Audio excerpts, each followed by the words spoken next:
Tá siad a lingerie ar rinne de láimh as siad do chalíní ag fáil pósta.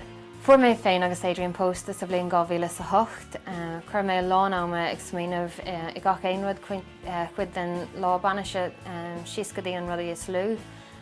Ach rinne mé glandarmad faoin nithe go dtí an nóméid deireanach. Bhí díomórm nuair nach raibh mé an antacht ar aon rud speisialta. Is é seo nuair a bhóthaigh mé gur raibh barna sa marga.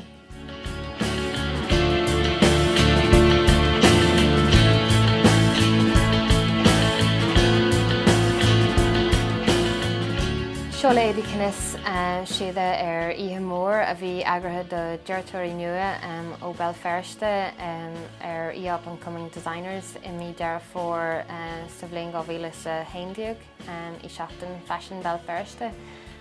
Fuair míad tacaíocht mór ón Cathy Martin agus seachtain Fashion Belfirste.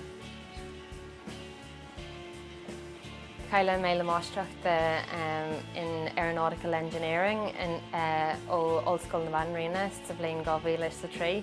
Ach bhí sim agam me gcónaí I fhuaála. Bhí mé ag fhuaála ó bhí mé 8 mbliana d'aois in ár Tweedlecraft.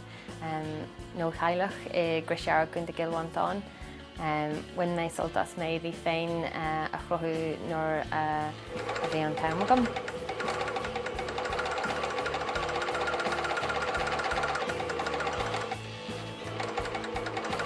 Fuiar chin mé ag obair go lán aimseocha le textíle agus tar éis sin chríochnig mé diploma I Coláiste Cathrach I Belfirste I fashion.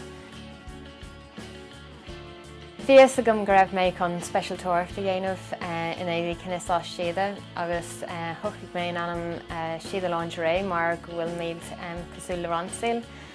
Fáin tú an rud tá scríofa ar an lipéad.